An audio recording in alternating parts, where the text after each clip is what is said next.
Praise Him, praise Him, praise Him in the morning, praise Him in the noon. Praise Him, praise Him, praise Him till the sun goes down. I'm happy to see you here, really. Thanks very much, Stephen. Yeah, and you've had quite a journey, it seems. Yes, I have. It's been a long time. When's the first time you reached out? I think it was a year ago, maybe, right? Possibly, yeah, absolutely. Absolutely. I'm sorry. It's a good time to actually speak with you because my channel has grown a lot over the last year, so it'll bring a lot more eyes to your work, which I'm grateful for.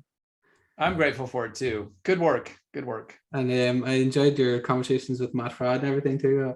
Can't promise I can be as good as Matt Fraud, but we'll do our best. No worries. No, He's a phenom. He's amazing. Yeah. And how long would you like to speak for today, Stephen? Whatever you want. You sent that amazing list of sort of a breakdown of things, and I think it's pretty comprehensive. That's about everything we could talk about, probably, if we're talking about education. So yeah. I'm here for as long as you need me. Okay, sure. Let's go with that then and see. And if you get too tired to continue or anything, then because there is I a lot. Get tired. Yeah, you need to use judgment and see what's going to be appealing. You don't want to go for like 3 hours if it's droning on and on. You know what I mean? Yeah, no problem. And I'll do my little introduction here, Stephen. I'll just tell the people a little bit about yourself. So, Steven Jonathan Rummelsburg is a Catholic convert after 40 years of secular humanism. He holds a degree in history from the University of California, Santa Barbara in the USA. He's a school teacher. He's also a writer and a speaker in matters of faith, culture, and education. His writings can be found at Integrated Catholic Life, The Imaginative Conservative, and at several other places. And we were just speaking beforehand, and we mentioned that he's already had fantastic conversations with people like Matt Fraud. So alongside this video, I hope you check out those. Just then to begin, Stephen, can you tell us a little bit about your background and some of the key currents in your life that helped to really form your character and that took you ultimately to Christ and his church then? Sure. Yeah. I was born and raised in California, and I was raised in a secular humanist family. So we were basically materialists who just believed in science, and we actually in the home growing up mocked religion, mocked people who were religious. My mom and dad would say, people who need a crutch are religious. And their shining example for us was, imagine somebody who believes that a little old man is sitting on a cloud and that little old man is God. So it's kind of a good materialist argument to say, yeah, there is no little old man sitting on the cloud, therefore God doesn't exist. And ironically, though, we went to this kind of church, the United Church of Christ, and it wasn't religious, it wasn't very religious. My parents weren't religious there, but they took us so that we would have an opportunity to be exposed to religion. But it was a really secular religion, and it was a nice thing because they did social works. They helped endorse families and things like that. So my parents were always charitable, always kind, always really nice, good souls. But we just didn't have religion or philosophy in our lives. We had secular humanism. So growing up is a pretty vacuous life. You know, I started school, started kindergarten. It was just immediately perceived soul death in my kindergarten class. And then all through university, I did my best to avoid the things that the schools wanted me to do, which I think is a good idea from hindsight, but at the time it seemed like kind of a bad idea, but it was definitely more enjoyable than participating in whatever they were doing in the schools. So eventually, as irony would have it, I became a school teacher my first year out of college, just a substitute teacher. And in that classroom, the totality of my experience in school, which was abysmal, came crashing down as I looked at these little kids sitting in front of me. And I said, wow, these guys are in third grade and they're as bored as I was my whole life. And that set me off on a quest to discover what's so wrong with modern education. So this was about 32 years ago that I began this quest. And that quest, after about 15 years of searching what was wrong with modern education, led me to the ancient Greek myths, the ancient fairy tales, the Greek philosophers, the Roman philosophers, and eventually, to my great disappointment, to the church doctors. And I was raised to be pretty anti-religious. And if I was anti anything the most, it was anti-Catholic. So when I encountered guys like St. Augustine and Thomas Aquinas, I actually had a mentor, Louis Marcos, who's been on your show. He it's a secular humanist. When I was a secular humanist, he took me under his wing and he introduced me to Pope Benedict XVI, St. John Paul II, and many other great writers in the classic canon. And that really opened my eyes. And so finally, in around 2006, when we were kind of looking for a church the way my parents took us to church, I met a beautiful woman named Meredith, who was running the RCIA at our local Catholic church. And she suggested I come to a Catholic mass. And I said, it'll be a cold day in hell when I set foot in a Catholic church. And I meant it at the time. There must have been some kind of cold front in hell, because a year later, we went to a mass and I was horrified by how beautiful it was. And I was even more horrified that I thought I would go back. I would go back to the mass. And my wife, Faith, she was a cradle Catholic who left the church as a teenager for all the secular humanist reasons people leave the church. But she was yearning to come back too. So we together joined the RCIA in about 2007.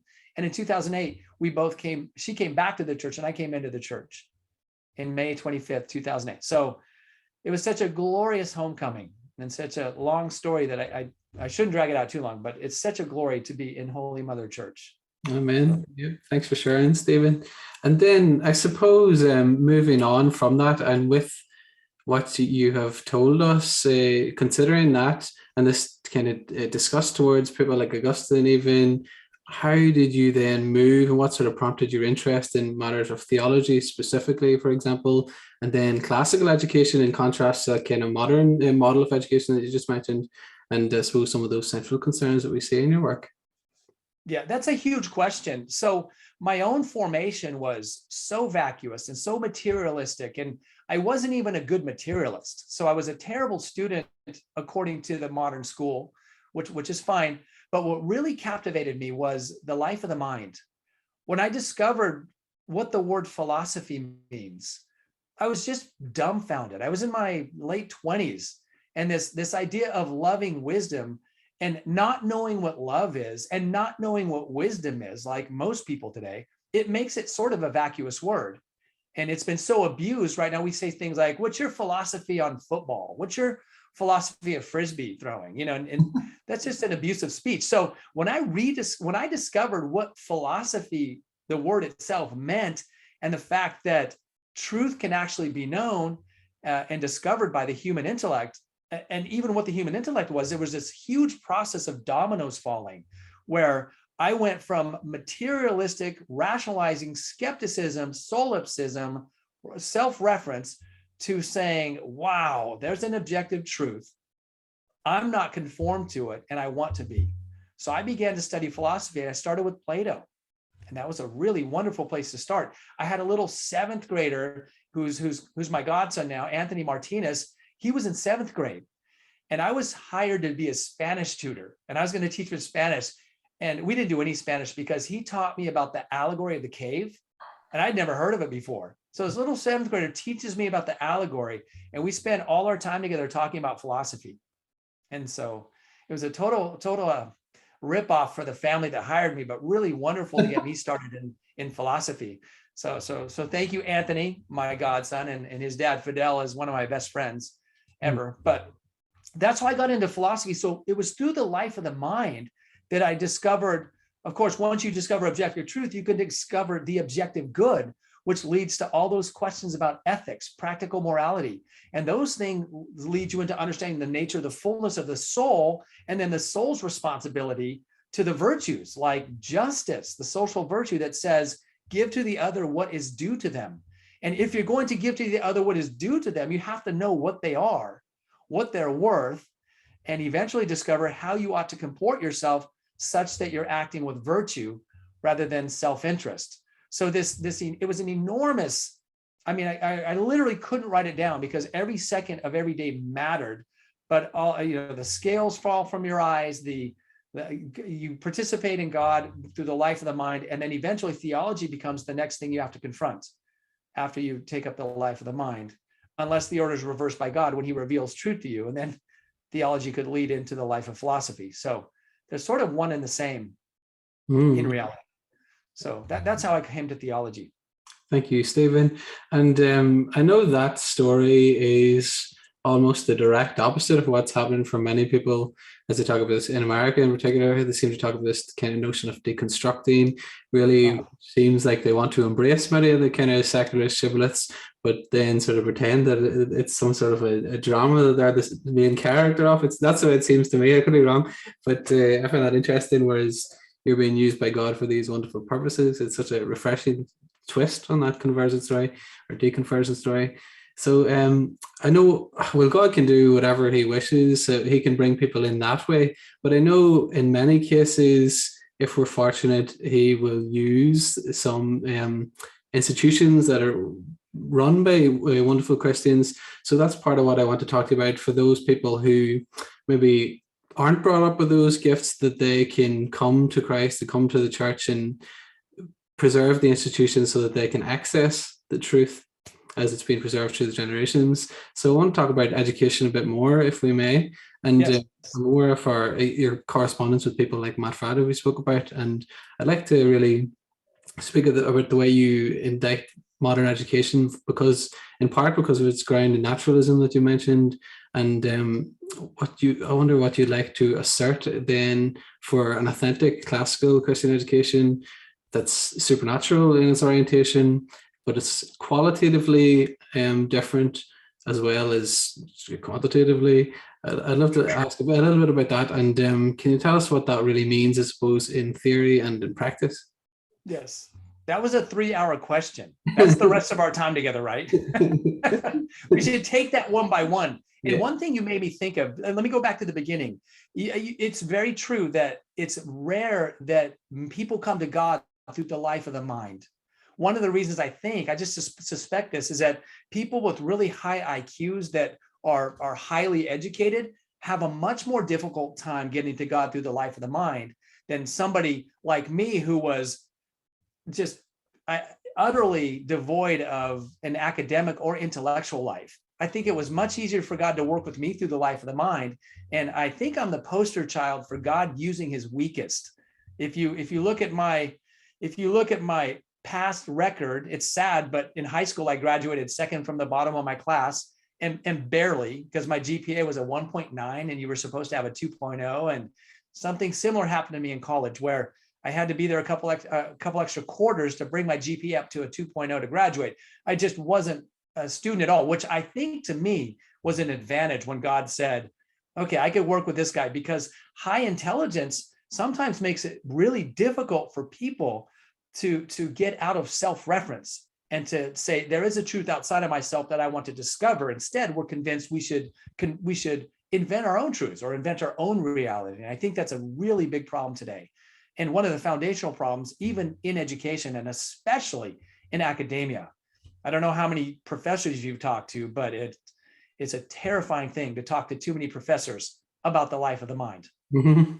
So I just wanted to say that to get through the life of the mind to God probably isn't the normal way it happens.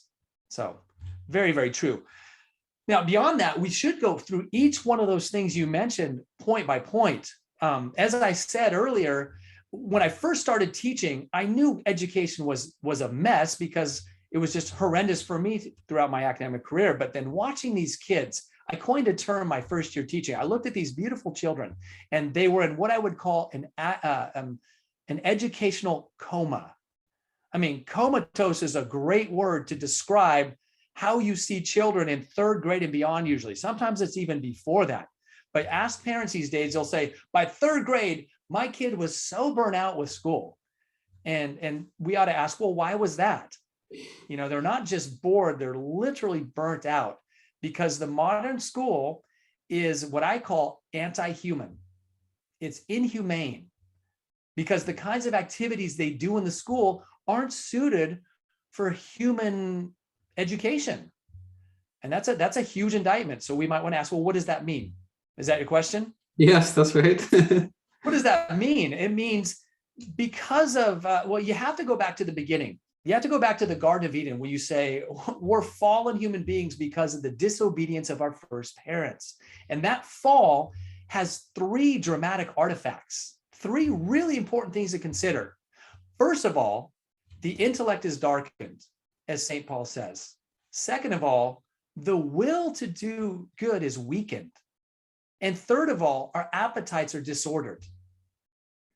So we have to begin there if we're going to discover an authentic education. Fast forward millennia, the modern school begins in a diametrically opposed position. They say, you're good just the way you are. You're perfect just the way you are. So look at that foundational premise. The modern school that's materialistic and secular humanist says man is not fallen. So right there, you're in big trouble. If you believe man's not fallen, you're perfect just the way you are, why do you go to school in the first place? And that's really the notion. But they have an answer. They have an implied answer that's not terribly public. The public school says, well, you come to school so that you can become good citizens. Now, the authentic school says the same thing. You go to school so you can become a good citizen in the city of God, which implies you're going to be a good family member, that your concern is about cultivating virtue for the sake of the common good, and that in your domestic church, that you grow to be an excellent participant in the true church, which is the body of Christ. Mm-hmm. Now, the modern school says you're going to be an excellent citizen in the city of man, which means the end for you is to get a good job, make a lot of money, and have as much material contentment as you can get. Now, those two citizenships are diametrically opposed to one another. And the best illustration of this distinction is given by St. Augustine in the City of God. And he says this, there are two loves, and from these two loves come two cities. There's the city of God and the city of man. The love in the city of God is that man loves God to the contempt of his fallen self, which means he seeks after truth over his own opinion. In the city of man, man loves himself to the contempt of God. And this characterizes the difference between the modern school, which teaches you to love yourself over truth, and the authentic school, which teaches you to love truth over yourself.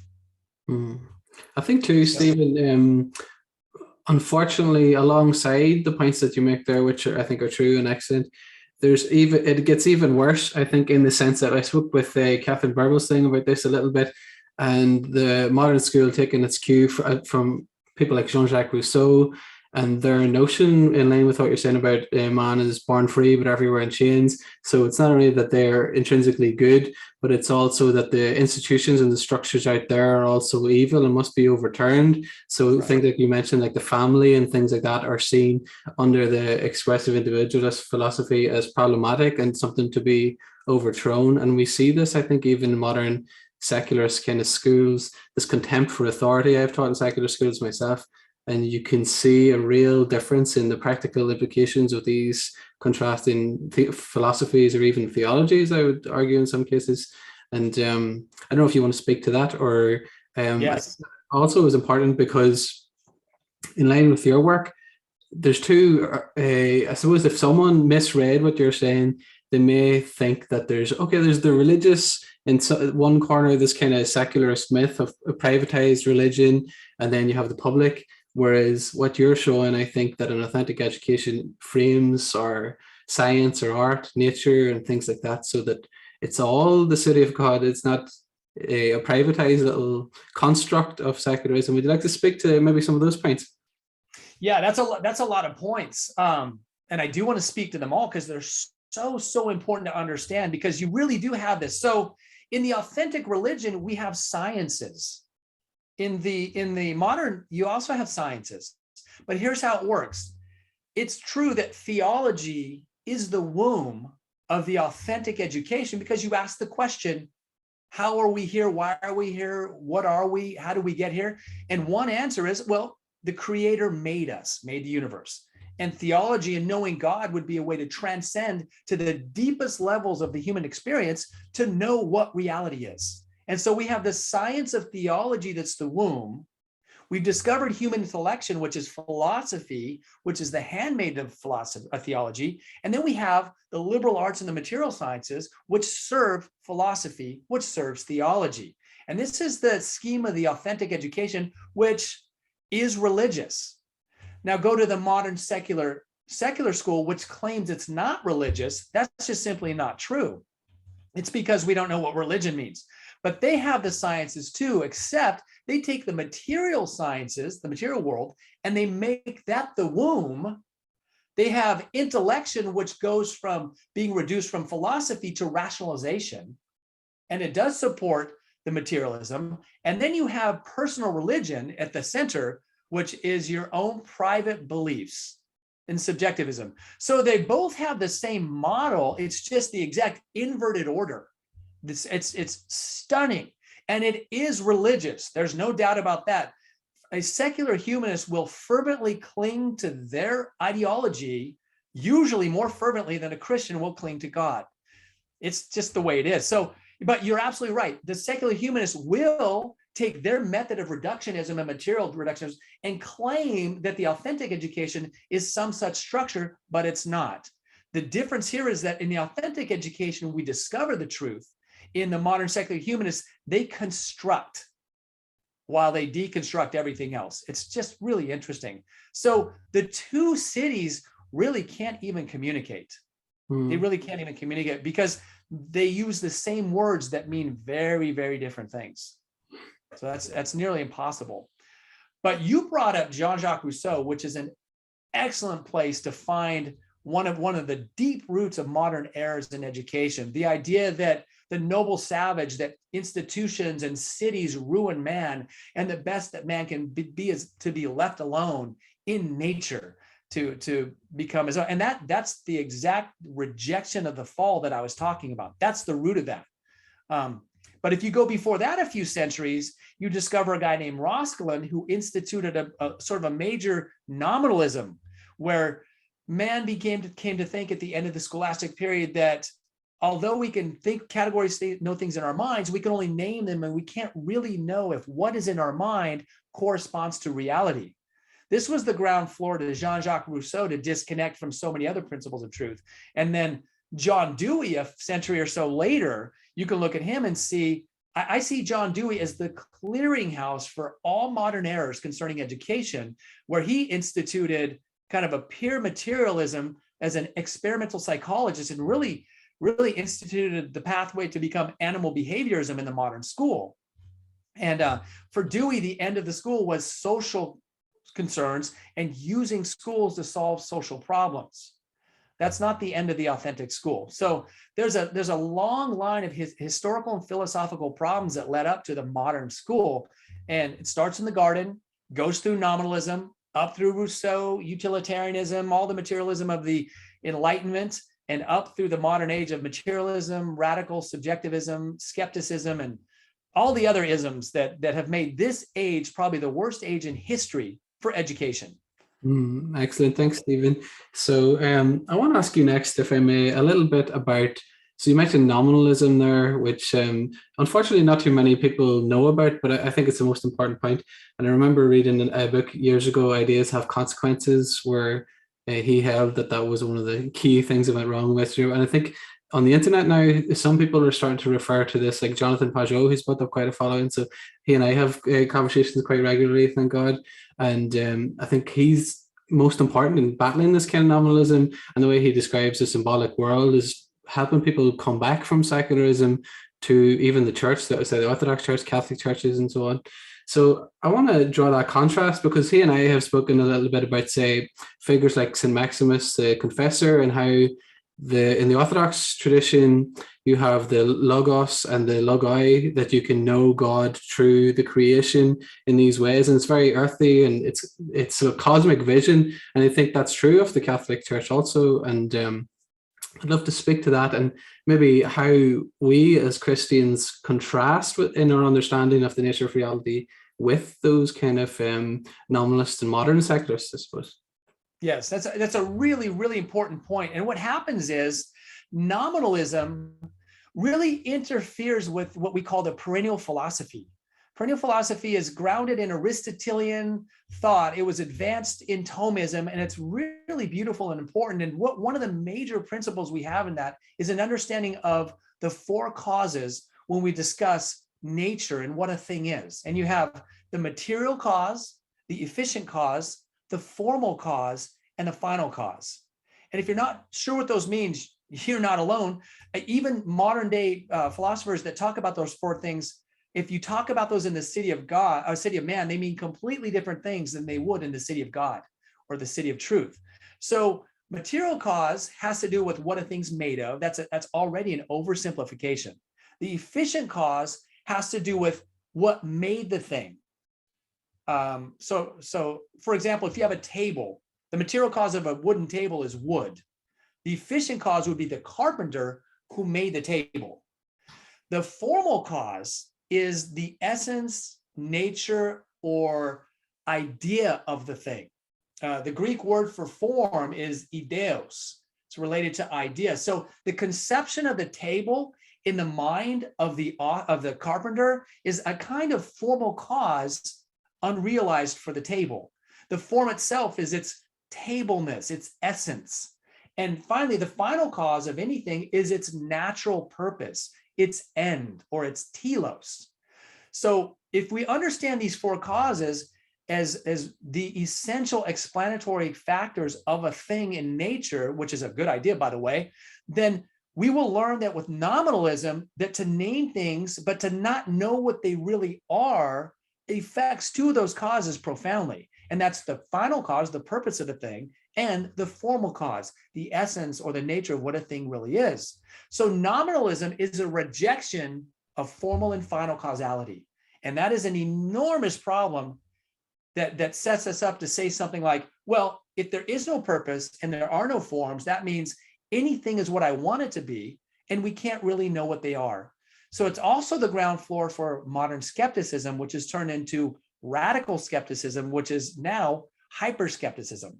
So it's really, really important to try to recover that. And it's an impossible conversation in the city of man. Thanks, Stephen. And so figures I mentioned there, like Jonathan Pajot, I think are most helpful in returning people to that more layered understanding of reality. Even Jordan Peterson, who interestingly enough, I think tries to do a true Jungian and Darwinian framework, but I think based on what we just said, that's ultimately very limited. And he's trying to break through, but I don't think he has the conception that you're talking about. We'd maybe like to speak to figures like that, and I suppose what we're describing, even if we're theistic evolutionists, or whether we're in favor of intelligent design or whatever, maybe some of the ways that contrasts with, say, a Darwinian philosophical naturalism and some of the ramifications of that then. Sure. I love Jordan Peterson because he's such an amazing communicator, and he's a brave, courageous soul who stood up against the tyranny of modern ideology. So God bless him for that. I've always remarked, though, wow, the guy has these great conclusions, and he doesn't really have a great way that he got there. So I'm wondering, I think he just has a really wonderful common sense. Common sense is a thing that's almost non-existent today. And this is interesting. Ideologues that hold the Darwinistic, naturalistic theories, but then discover truths, don't realize they find themselves in a little bit of a contradictory scheme of thinking. And I think Jordan Peterson's one of these guys who has such good common sense and doesn't realize that the evidence he claims leads to his conclusions really doesn't lead to his conclusions.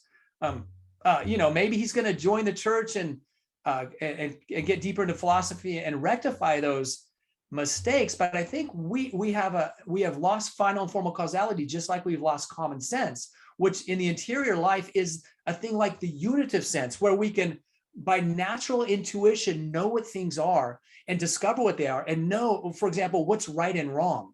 What most people don't realize is that we are born with the capacity to know that things are true, to know that things are right and wrong, even to know that things are beautiful or ugly. We're born with this intuitionally, and the common sense is that faculty. Philosophy is the formal systematic study of perfecting common sense.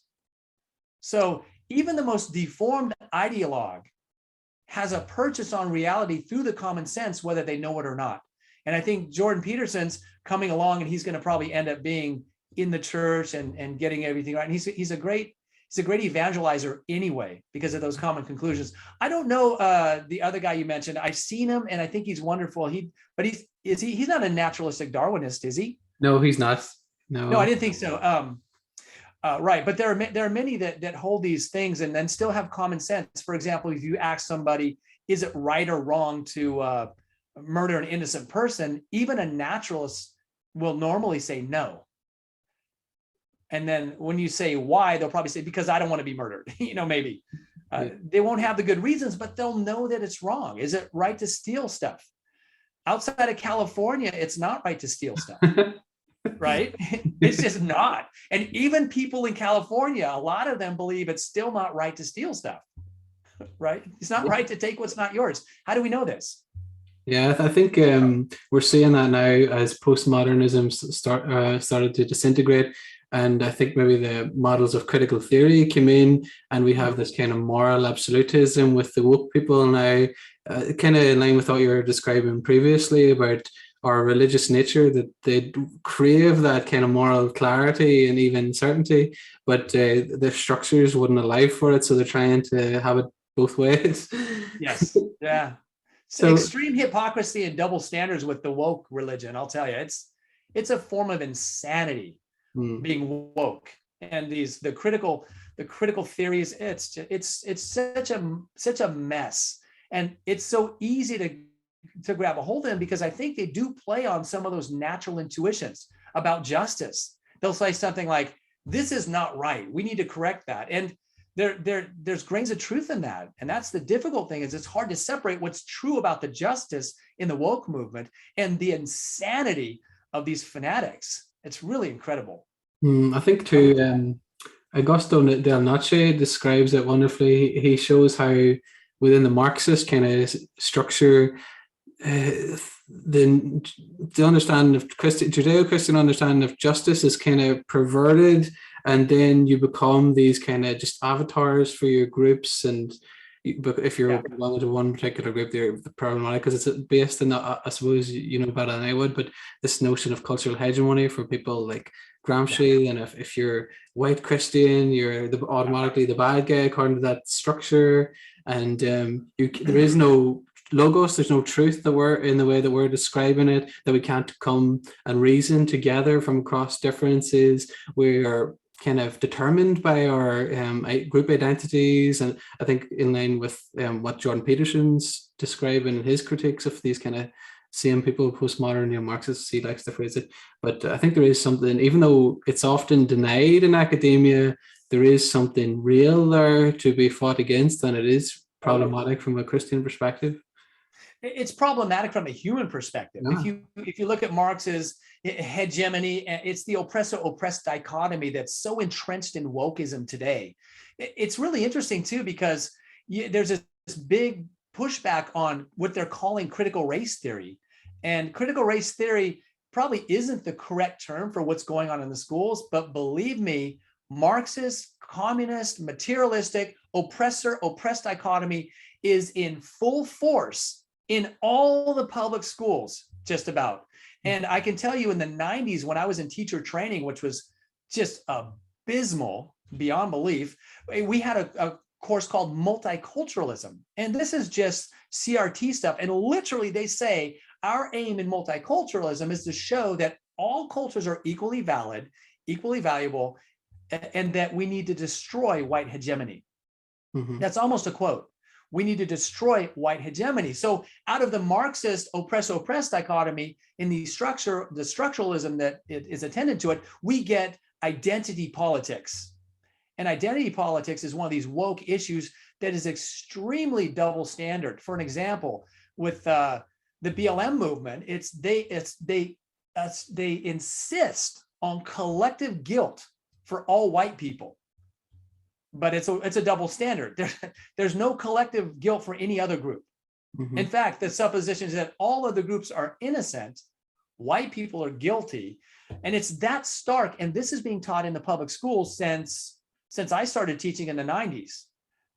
And probably long before that. I mean, it's just crept up and grown to the point where it's perfectly acceptable to say, if you're white, you're a racist. And I'm saying that because my wife and I just did a administrative credentialing program, and they said that to us. Be prepared to be uncomfortable. If you're white, you're a racist. And my wife, who is not white, objected, and they called her a racist.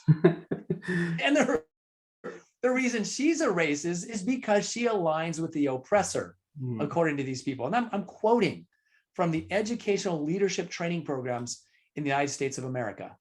And it's evil, actually. It's an evil. And it's not an evil they're prepared to turn on themselves. So is it okay that we say all people of color are evil? No, well, first, it's not true. And second of all, it would be evil to say that. So. Absolutely. And I think it repeats the same problems, obviously, by making this social construct of race central. It perpetuates, and you can see this in the new desire to segregate, except in reverse. Whereas from my perspective, I think the Christian call is the Martin Luther King colorblind approach. Not that you don't see color, but you see beyond color, and Sure. Race is either abolished or put way into the margins where it's not central, whereas we judge people by the nature of our character rather than the color of our skin and so forth. But I think it's doubly, triply, maybe ridiculous in places like Ireland. If you know the history of Ireland, especially Northern Ireland, where so-called white people, like Northern Catholics, didn't have civil rights until the early 70s and things like that, and were influenced by figures like Dr. Martin Luther King. So the unionist class had a real hegemony. And now you see, just the other day, this is why I'm bringing it up in part, because a unionist lady, she said, it's good to see politics no longer pale, stale, and male, which I just thought was, wow, this woman literally came from the generation that repressed in very real, illegal ways at the time, nationalist Catholic people, her parents, her in her youth and so on. And she has rewritten history along color lines because this has come from the academia. It's such a fascinating thing, and people don't realize that this is a kind of quasi-religion. And Peugeot talked about it too in a very interesting manner that most people might understand. He talked about the nature of human sacrifice, which if you hear it, it sounds strange, but then he went into the example of during COVID, whenever no meetings were allowed, yet all of a sudden we could sacrifice the old people for the Black Lives Matter protests. Then it shows in very real terms what people's ultimate sense of worth is. Like Bishop Barron talks about this worship as that which we give ultimate worth to. And how do we know that? It's by their fruits you shall know them, as Christ says. So it's fascinating to me. But I suppose if we might take it in another direction, then I want to ask you a little bit, Stephen. Can I interrupt you for one point that's really important on everything you just said? Okay, James Lindsay, critical, cynical race theories, really important to read. He really explains how identity is an accidental feature. It's a materialistic feature of existence. He says we've taken something accidental and material and we've made it essential. Mm-hmm. We've turned it from something that's passive into something that's determinative, and that's false. So he says when an identity that's based on an accident of birth that's material is asserted as an essential quality, then you got a big problem. So I just wanted to say that before you move on, because I know you had a great point. I'm sorry to interrupt, but read James Lindsay's Cynical Race Theories. It's very good. Yeah, it's very good. Stephen. No, I would agree. Lindsay is very good. He had a conversation with Peugeot recently, which was worthwhile. So I wanted to really touch upon the nature of the human person in contrast to the older materialism that we described, even with Rousseau and people like that, and then how that is maybe intensified in some ways in the new woke ideology, and their conception of the human being is purely malleable. And we see this in trans ideology, whether that's to do with transgenderism or whether that's to do with transhumanism even. And the contrast which the Judeo-Christian, particularly the Christian conception, offers us about the nature of the human person, our ultimate worth, and so forth. That's right. Super important question. And you have to begin by asking, what does the word nature mean? And nature in the city of man is really different than the city of God. So in the city of God, in the perennial philosophy, the word nature is something about the formal causality or the essence of a thing, or the potential playing field of possible activities.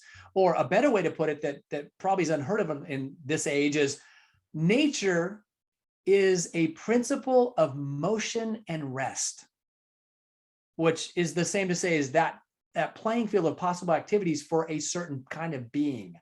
So human nature would not be a materialistically reduced notion. It would be all about the essence of man, the powers of man, the soul of man, the form and the essence, and even the end of man, because those possible activities have natural ends, a natural telos. Now go to the city of man. In the city of man, nature necessarily is materially reduced. So you see people talking about nature as if it's Mother Nature, the trees and the forest. And with that conception, the human person is simply a body with a brain. And that brain decides and determines what the body can and cannot be, rather than discovering the possible playing field of activities and discovering that there are things we really ought not to do because they damage our ends or they're unnatural. So first of all, we have to say this: there's a great difference between two notions of nature, city of man, city of God. Once we get that, and then we ask, well, what is the nature of man? Somebody like John Dewey would say, it is man's nature that he has no nature, which means he's malleable. We can do whatever we want with him. We can turn him into a cog in the economic machine of society. And that's kind of where we're at. In the perennial philosophy, we might answer the question, what is man's nature, by discovering what is man's soul? What's the relationship between the soul and the body? And we might say man is a body, obviously. And we might say, well, there's also immaterial aspects of man. He thinks, he loves, he appreciates. We do lots of things that are immaterial. And you see in the city of man, they've taken those immaterial activities and attributed them to brain chemistry or to muscle twitches or whatever else. In fact, in the modern man has no real intellect and no free will. Man is determined by genetics and environment. This makes discussing nature in the city of man pretty scary. It makes it into a kind of a political ideology that's fascistic and controlling, and it's really scary. In the city of God, we know man has an intellect and a free will. And these are the two images of Christ on our souls, of God on our souls. The image of God on man is intellect and free will, freedom and intellect. So right off the bat, that's where we have to start. Okay, and so we ask this: in the city of man, where man is just a material being that's malleable, changeable, man can become whatever he wants.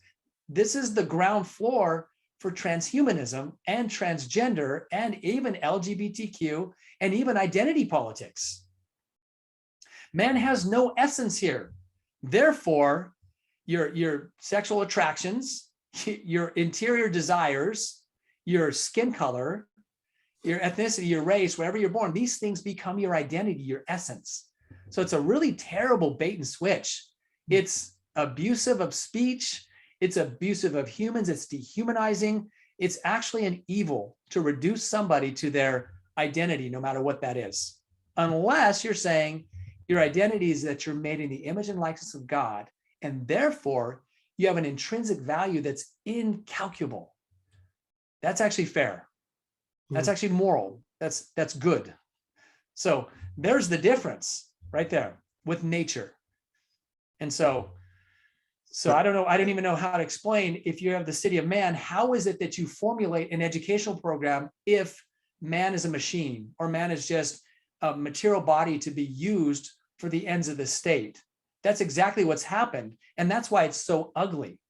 And in the authentic school, they say man is the image and likeness of God, intrinsically valuable beyond your wildest dreams, and by justice, what is due to the other We want to help that soul cultivate the virtues through the liberal arts such that the intellect is cultivated and that the free will is formed to moral action for the sake of the common good, for in the end, they may achieve the beatific vision. That's the authentic school. Oh man. So I want to ask you a little more about the specifics next then, Stephen. Yes.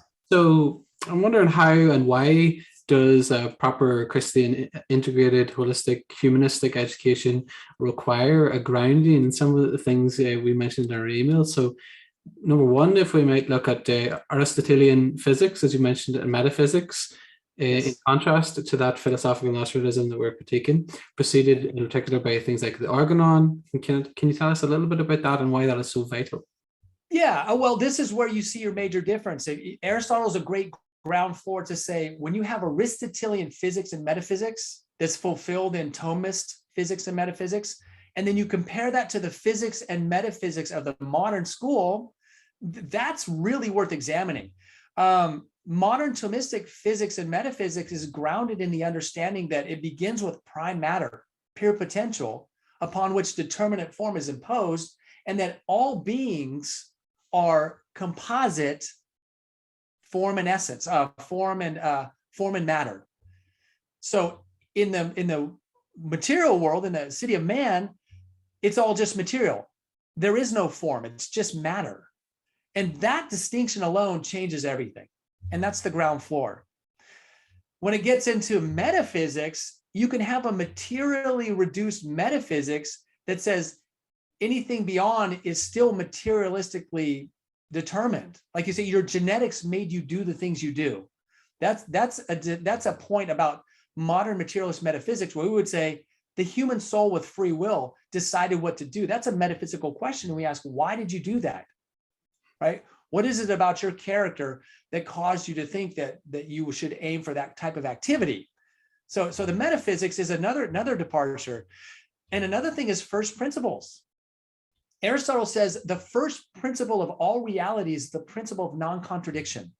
He says there are three forms of it, and I don't think we can go into all three, but basically a thing cannot be and not be a thing at the same time under the same conditions. That means if we have an orange, that orange cannot be an orange and then at the same time not be an orange. I know that sounds simple, but the modern school rejects that. The modern school rejects the principle of non-contradiction. And it's known to Aristotle to be the first principle of all reality. And in fact, Aristotle says, without adhering to that principle, you have no ground to argue that you're not a vegetable. And I think that's a really great point. The modern school says, no, a thing can be whatever you want it to be, and you can have your truth and I can have my truth. And even though they contradict, we can both be right. That's a conclusion of the modern metaphysics, the modern physics, and modern rejection of first principles. And that's where we are. And another thing which I really enjoy in your writings and in Jonathan Pajot and people like that, even Jordan Peterson we mentioned to an extent, is the emphasis on hierarchy. So traditional societies throughout human history before our own will acknowledge the rightful hierarchy, the hierarchy of being itself. Would you like to describe that a little bit and why that's important? Yeah, super important. So yeah, hierarchy is a thing they reject because hierarchy requires a value judgment. You have to say something like, if I'm trying to be a faithful Catholic, then God is the highest thing. And then you have the angels, and then you have the saints, then you have your parents, and then you have you, and then you have your enemies, and then you have the demons. That's a nice hierarchical order that really ought to make sense. But the modern school does something really, really bizarre. They invert the order, but lie about it. They literally lie about it. They say everything is equal on a plane. And whatever you choose on that line is your choice, and that's good to you. And it's ironic because you say, no, I disagree. There's a hierarchy. They say, no, you're wrong. They put their no order above your hierarchy in saying there's no hierarchy. So it's so confusing. I do this all the time in the schools. Whenever I go to a new class, I do a lesson on the principle of non-contradiction. And it always includes, you say everything is equal. And then when you disagree with them, they say everything's equal except your opinion about the fact that everything's not equal. right? It's just an absurdity that kids come to. Adults have a hard time with it. This is a terrible thing to ask teachers, because they get very upset about the fact that they're clueless about these things because we've been conditioned in the modern school. So that hierarchy is valuable. Here's what they really say. Self-reference is the highest thing. And then there's everything else in whatever order they put it. And I suspect that God's pretty down low at the bottom on the city of man hierarchy. Mm-hmm. And even where God is in the picture, it's based on their utilitarian conception, where they just want to use God for their own good. And I think you see this even in little Instagram captions and on Twitter and so on. And say, like, well, God first, but do you really need God first? Or are you just using God as a prop for your...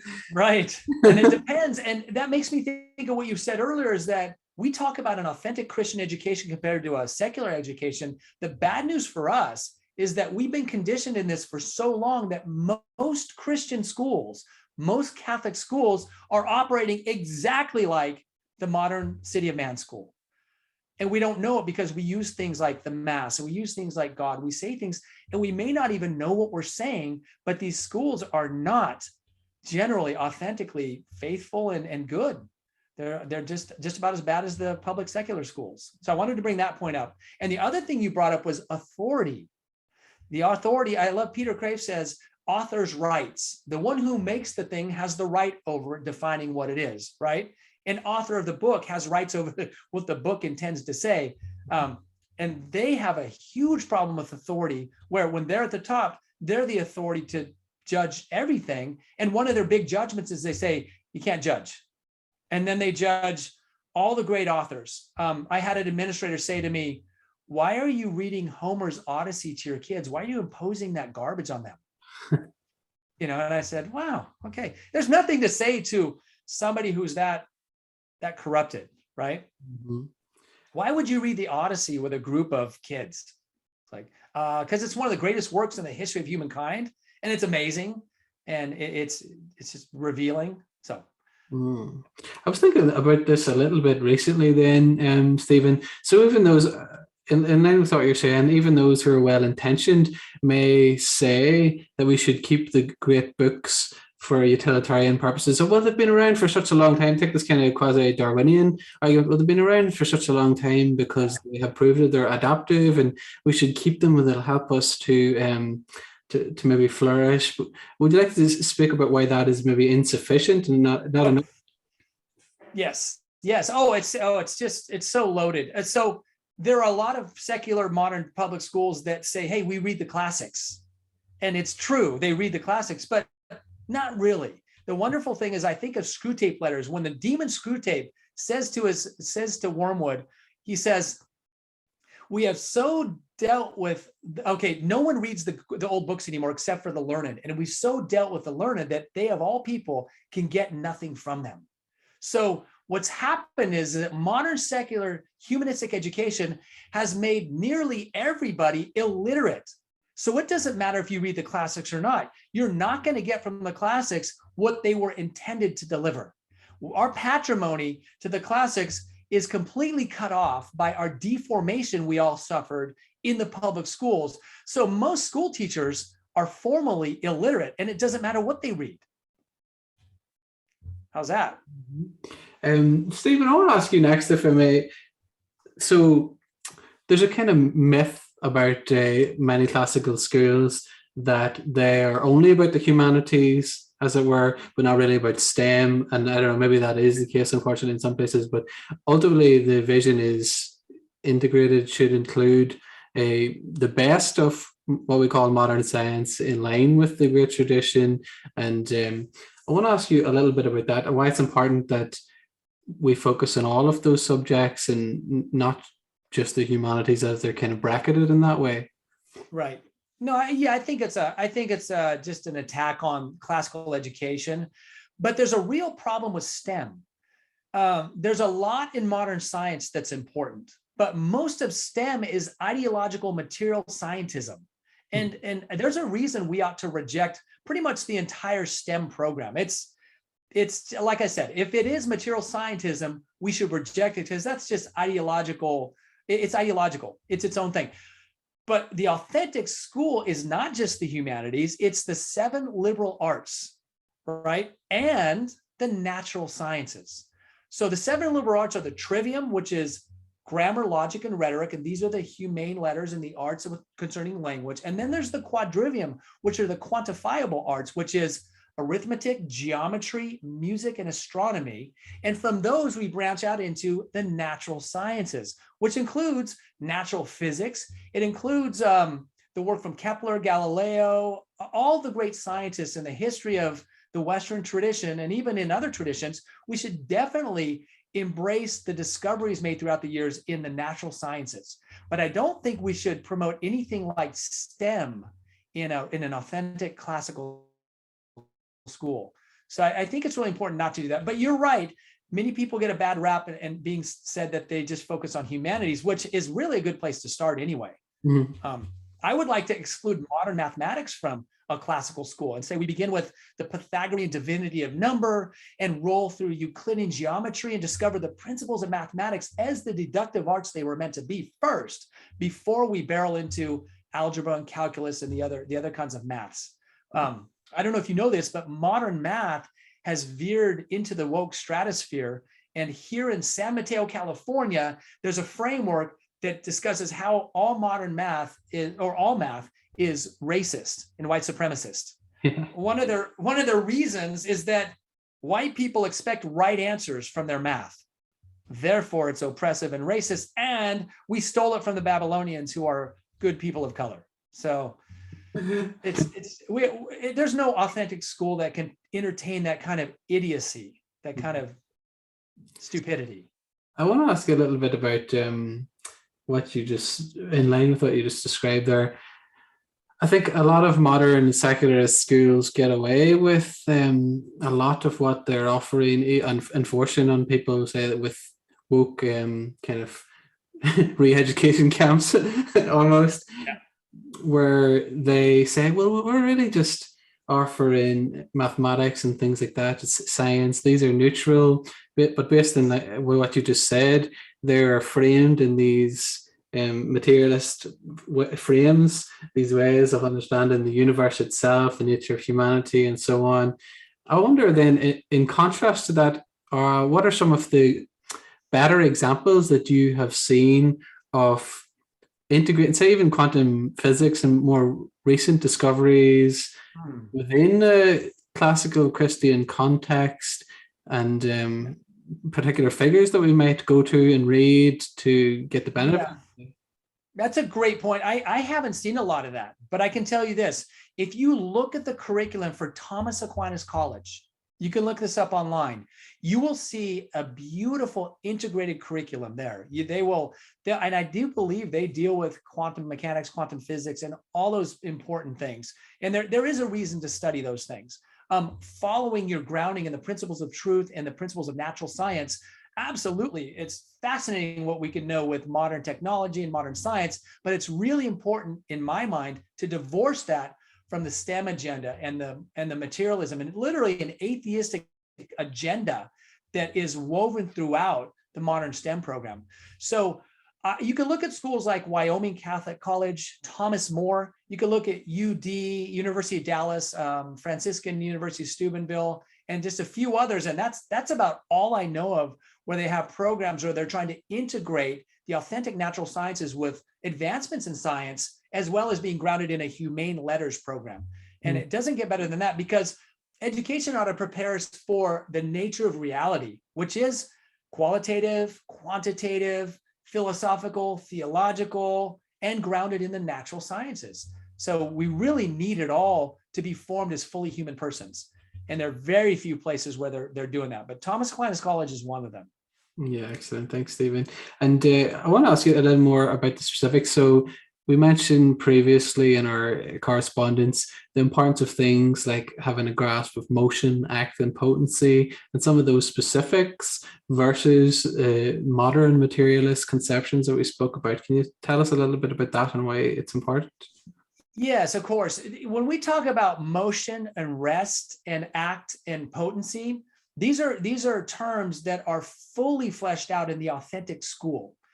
And they're fleshed out by an understanding of the four causes, that you have prime matter, determinate form, and that there's kinds of changes. There's accidental change and there's substantial change. And these are two kinds of changes in physics and in reality and in nature that can only be understood in the fullness of these Aristotelian concepts. So you consider material, efficient, final, and formal causality in motion and rest, or motion and act and potency, because when you take a natural body, you can recognize that it is potentially something. For example, a small boy is potentially a man, right? A grown man is potentially a grandfather. You see what I'm saying? Mm-hmm. And this movement moves towards its natural telos, its final end, by a process of time, nutrition, and survival, and all these other aspects. In the modern school, they eliminate the final and formal causality to say that all change, they recognize that things change. They go through substantial changes, but they have a different definition of substance. Substance for them is completely material. Substance for us, substantial form for us, would be like the soul. So there's an enormous difference there. So they reduce all change, all act and potency to materialistic concerns that eliminates formal final causes and only considers efficient and material causes. So it's called, what's that? It's called, I can't remember what it's called, but it's called a kind of determinism. I'm sorry, I can't draw it to my mind, but there's a kind of change just by efficient and material cause that's radically different than the four causes understanding act and potency. Does that make sense? Yeah, absolutely. So these guys, yeah, in the modern school, they'd say, a thing can be whatever it wants to be. I say, that's an acorn, it's going to be an oak tree. They say, how do you know? It might end up being an apple tree. And we say, well, it's an acorn, it's going to be an oak tree. And you just can't get anywhere with that, right? And then you have a boy. It's like, that boy's going to become a man. And the modern school says, no, that might be a woman, or it might be a leopard or a cat or a camel. And you're like, who are you to judge is the answer. And it's like, well, in the history of humankind, a young boy has the potential to become a man. And I think that's actually a good point to move on to what I wanted to discuss next, which was epistemology, which you have said is vital.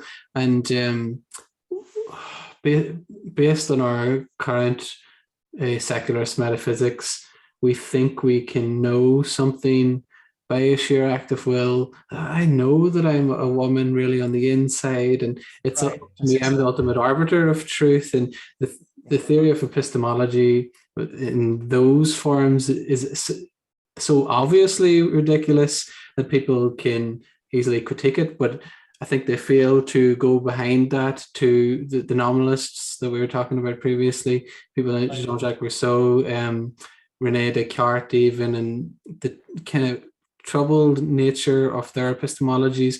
Would you like to describe the classical Christian epistemology and how that's different from those? Yeah, and really maybe the departure on this point of epistemology for us in the modern world could be René Descartes and his cogito ergo sum, his I think, therefore I am. And that's the one thing he knows. And I don't think he intended this at all. But the modern interpretation of I think, therefore I am is the inversion of being and doing. So if in the modern mindset in the city of man, they say, oh, if I think, therefore I am, then it was my thinking that made me what I am, which makes you the creator. I think Descartes would object to that interpretation, and I don't think he'd appreciate that. But I think that's where we are.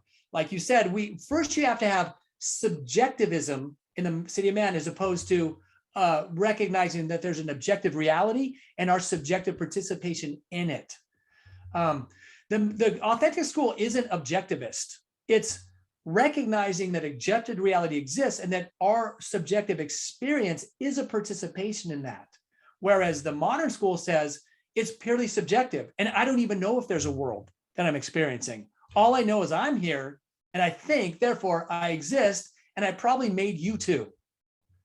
It's truly the implied conclusion of the modern school is that they've made their own reality. We have all these ridiculous programs. You're like, just actualize it, see it in your mind and make it happen. And you ignore 99.9% of all the other reality to say, I made that happen, right? It's just, It's really embarrassing. So back to epistemology.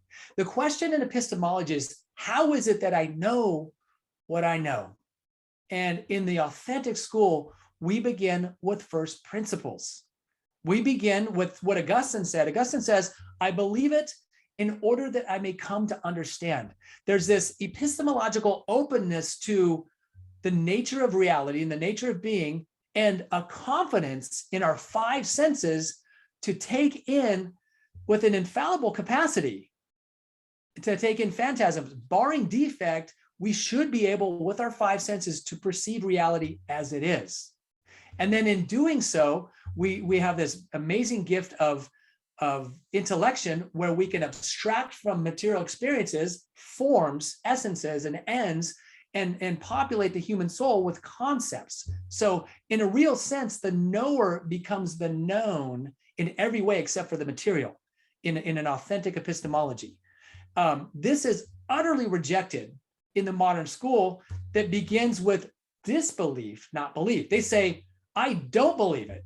I need to see it to believe it. And then they have experiences, and through the inductive method of taking their experiences and drawing general conclusions, that becomes their epistemology, where, as I said, we start with principles of truth, and we do deduce from those principles specific instances of truth. So we believe it. Human testimony is a credible source of knowledge if the human source is credible. In the modern world, really bizarrely, they say nothing is credible, and yet they believe the person who told them that nothing's credible.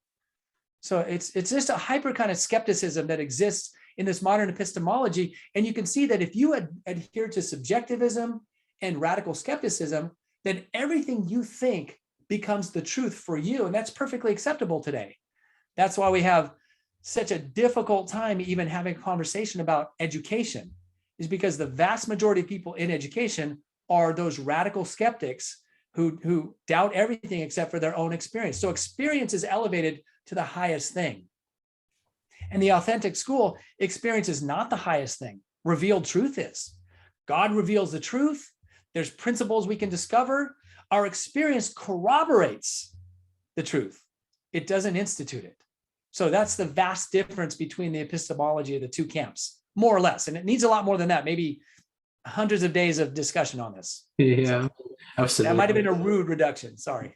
No, I appreciate that you're having to distill so many complex, intertwined issues into a short period of time, and hope people can understand that.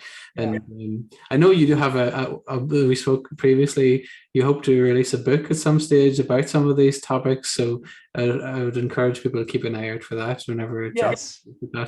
And next, I want to ask you, Mark, I think you wrote the outline for my book, so thank you. Wow. What you sent me is my outline, so I'm working on it. Glory to God. Thanks, Stephen. And I want to ask you next a little bit about ethics, then taking off from epistemology and maybe how they're related, and this Christian classical understanding of ethics, because the way it's structured, and Dylan actually talks about this too, is it's framed that we're the retrogrades. It's built into the modern language, but progressive versus us old-fashioned types with our like Iron Age mythology and all this kind of stuff. And there's a sense of we're morally superior to Christians, like secularists would assume they're morally superior. Oftentimes woke people is the extreme version of this. And then we have C.S. Lewis's chronological snobbery, whereas Homer, all those figures before us, they were just idiots and moral reprobates. Even Aristotle, well, they had slaves and so on. So none of what they says really matters, and we're just so much better. We're enlightened people. Would you like to speak to that and the importance of ethics in the classical Christian conception? Yeah, really, really important here. I mean, you brought to mind pale, stale, and male. Yeah, these old guys don't know anything. That's hilarious. I've never heard that before, so that was good. But yeah, ethics is practical morality. And the key, I think the key to discovering what ethics properly is that we have to define the word law. We have to ask the question, well, there's a law, a natural law or a man-made law. There are different kinds of law. And so we have to define law. And I believe that we can use Thomas for this. Thomas says a law is a dictative reason promulgated by a proper authority for the sake of the common good. That's what we call a law. And this could be a conventional law, or it could be a natural law. But as Catholics, as Orthodox or Catholics, we understand that there are at least 4 kinds of laws. There's the eternal law, the permanent law, that is God. There's the divine law, which is Jesus Christ, the revealed, the Logos. And then there's the natural law. And that's the law written on our hearts and the script by which we participate with the Logos to adhere to the law. And then there's a 4th kind of law, conventional law. And this is real. Conventional law is man-made law. So the man-made law, it's essential in politics, but the man-made laws are a guide to ethics in a society, and all man-made laws are good laws if they correspond to the natural, divine, and eternal laws. So if you reject God, then you're rejecting at least the eternal and divine law. If you reject the interior life, then you're rejecting also the natural law, unless you redefine natural law to mean the law of the jungle or the law of nature, which is completely different than what we mean by natural law, which is a dictate of reason, right? And so what happens in the city of man is that their laws, their conventional laws, become arbitrary and actually disordered where they depart from natural law. For example, protection of a woman's right to have an abortion. That is a conventional law that is diametrically opposed to the natural, divine, and eternal law that says you don't kill innocent life.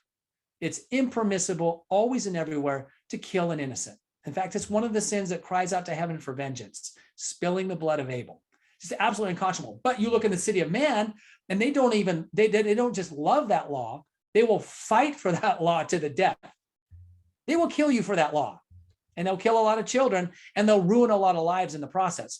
So ethics is what we call practical philosophy, as opposed to epistemology and those others that are theoretical. This practical philosophy says, once we know the truth about the nature of reality, we are bound to act in such a way that we conform to not just our natures, but to the proper ends of man. And so ethics in the authentic school says something like, in our classrooms, we don't have classroom management like the secular schools. We have classroom leadership, where my expectations of you are virtues that I can name for you if you want. And in the modern public classroom, the laws are or the classroom management is conventional, like don't chew gum, don't call people names, don't, a bunch of arbitrary laws that are ultimately not really connected to the natural law, even though they do bear some semblance sometimes. So the importance of ethics in society can't be overstated, but we have a real problem with arguments between secular humanists who believe we can make a just law with no anchoring in natural law or in God. You can't. Or the Christians who believe we have to anchor our laws in the nature of reality and in the truth about the existence of God. And so we have a huge problem here, huge problem. Yeah, I used to see that a lot in secular schools whenever I taught in London, whereby the school had British values, these arbitrarily defined British values that they tried to make the sacred writ, and it was not flying at all. What were they? What were some of them? Oh, the rule of law, in that kind of crude sense, democracy. Democracy, right. It's the French Revolution, like liberty, equality, and brotherhood. Those are the 3 new values, and those won't work. I want to ask you a bit more about what we're describing, Stephen, and how it prepares us, directs us to the kingdom of God. And even I would say we're participating in God's kingdom in part now, and will fully in the new heaven and new earth. But I want to just talk about that in light of the point to the classical education is lifelong, whereas we have this conception in modern secularist education, like the factory setting, John Taylor Gatto critiques, where you do this for this number of years. Again, it's arbitrary, maybe 7 years here, and then you do high school or whatever it is, and then you don't really learn, you're not really educated after that. But that's right. Would you like to speak to that? Yes. And they think they're done. And I one of the great graces in my life is that not paying attention to school, when I graduated from college and started my professional life, I learned that it was essential for me myself to begin my own education. And it only began after after those years of trying to figure out what was wrong with the schools. And now to this day, I recognize, unlike so many, that I am still uneducated. And by contrast, my brother and sisters who are secular humanists, they literally stopped learning at college graduation. And it's bizarre because when I talk to them, it's like talking to an older teenager in sophistication. And there cannot be philosophical discussions. There can't be talks about literature, because my family, like so many others, like the vast majority, they stop when they get their degree because they've been conditioned like Pavlov's dog to think that's the end. Mm-hmm. Oh, you got your degree, you've got your credentials, therefore you're educated. And in that sense, the term education is abused tremendously. If we look at somebody with a college degree and then say to ourselves, that's an educated person, they have a degree, that's a non sequitur today. Mm-hmm. And I would defy someone to show me some people who are educated, and there are them out there. There are some really good souls out there, but not that many. So, and I think too, in contrast to what we described earlier, where you're just at the mercy of the market or the state, and everything as that scales, then societally we are directed towards those things, and we use the metric of what is useful, just in line with the utilitarian philosophy.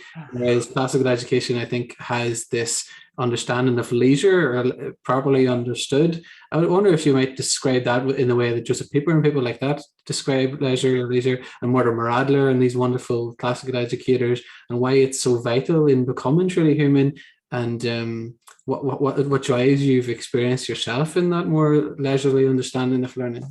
Yes, it's really fascinating because it's been taken up by the good classical schools. They say this is an education in useless knowledge. And that would be misunderstood by the city of man, because it's not that it's useless, it's that it's not utilitarian. And the modern city of man school is exclusively utilitarian. And there's a great irony here. This is really important. I'll get to leisure in a second.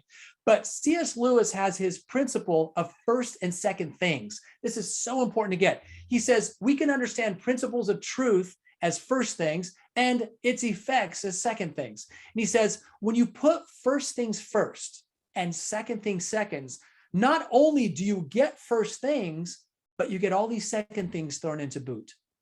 And by contrast, he says, but if you invert the order and you put second things first and first things second, not only will you lose the first things, but you won't have the second either. Mm-hmm. And this perfectly describes what happens in the city of man, who puts exclusively second things first. It's purely useful, purely utilitarian, purely practical. You condition all these kids in scientism, materialism, atheism, and all this other garbage, and you claim you're making them ready for the workforce. And when they graduate, they're pretty much useless for that, unless they've had good families. And then ironically, you take an authentic classical Christian school whose model is useless information through the mode of leisure. We say in leisure, you're receptive, you're at rest. You're receptive to take in from the teacher what is true. And when you cultivate the arts, the liberal arts, and enter into philosophy and theology, which are wonderful sciences that require leisure to take in, to read well, to contemplate, to do what man does best at his highest, is to contemplate and meditate on truth. And you can't do that when you're in the midst of a utilitarian endeavor. Can't happen. But here's the beautiful irony. In the useless education, these souls are so well formed that they're fit for everything. They make the best workers, the best husbands, the best fathers, the best politicians. They make the best everything. And the secular school, who only cared about preparing them for useful things, they make the worst. And I think that's a beautiful thing, because I mean, I can't tell you how many students I've spoken to, thousands in both sides. And the difference is night and day. Mm-hmm. I'm taking the classically educated kid any day of the week, and so are real employers. You can look this up. Yeah, absolutely. Thanks, Stephen. Yeah. And next, I would love to ask you a little bit about the intransitive arts of grammar, logic and rhetoric that you mentioned previously. And I wonder maybe if you could tell us briefly what they are and why they're so important, and perhaps we can then incorporate some of your wonderful articles and the importance of grammar here, and the way you describe grammar is a lot more comprehensive than what modern people believe grammar is. That's right. That's right. So if we think of the distinction between the word transitive and intransitive, trans, very popular word today, it means to transport. It's a materialistically reduced term in a sense to say transitively do something. So an art that's transitive really could be something like woodworking, where materially you take tools and a material like wood and you build something. That's a transitive art. Something that's intransitive goes beyond the material aspects of it.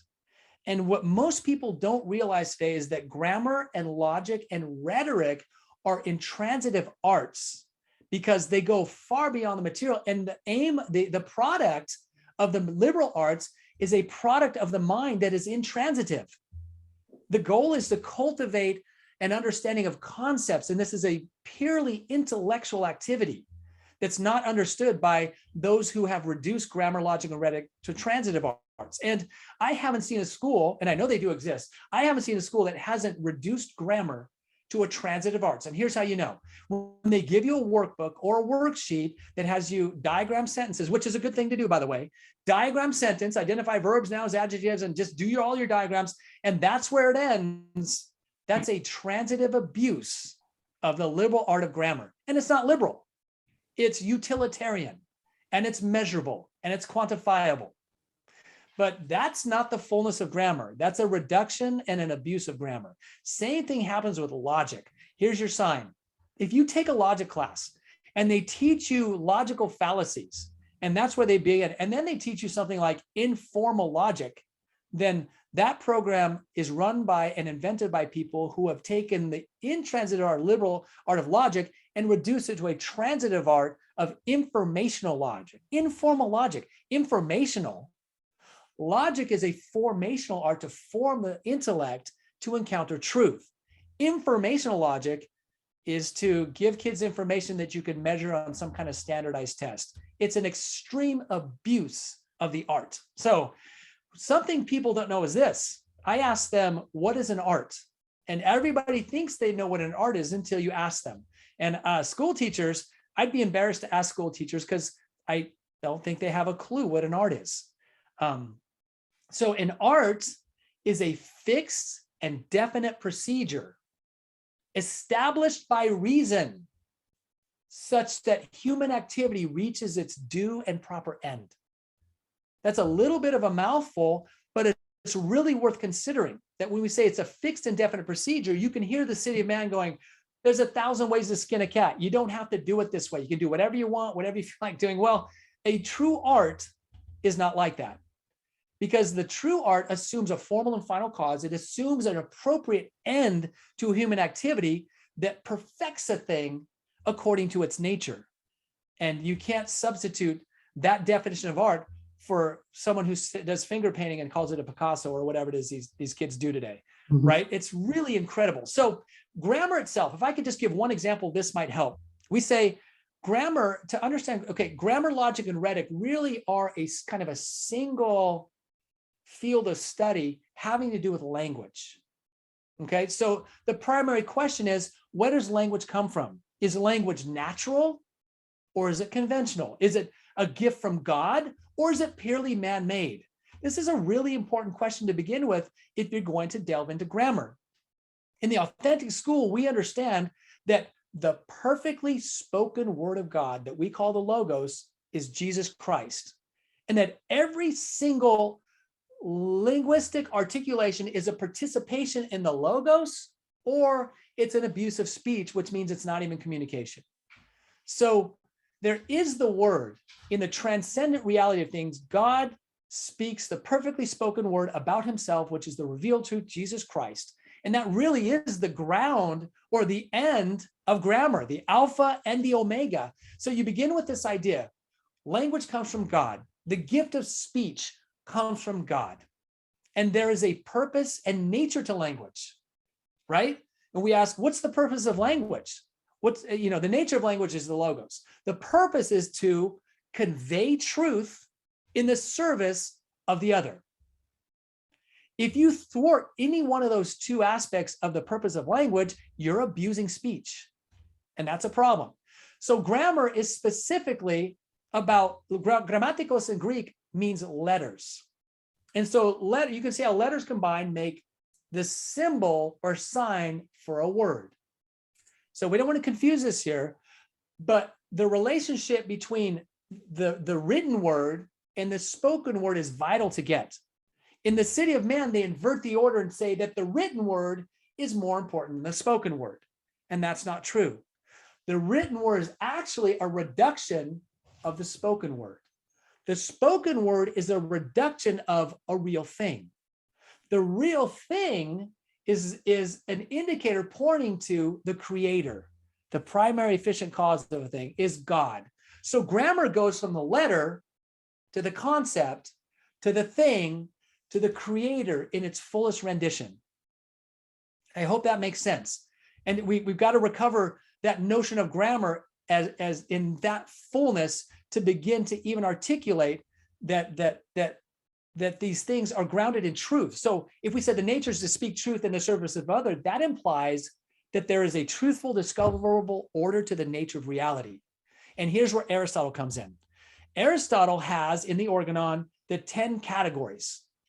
It's substance and 9 accidental categories.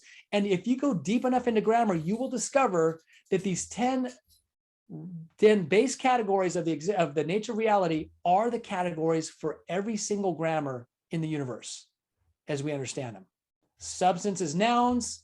The verbs are different kinds of activity. There's adjectives and adverbs in the descriptions of the categories, and it's really, really beautiful. So I would think that anybody who's going to teach English or grammar or language arts really ought to return to the Aristotelian ground of grammar, which is the categories, and then discover what a guy like St. Augustine might say about the nature of language On the Teacher, and recover the true liberal art of grammar instead of just using the worksheets in the City of Man. That was a lot. That was a lot. Excellent. Thanks, Stephen. Just went crazy.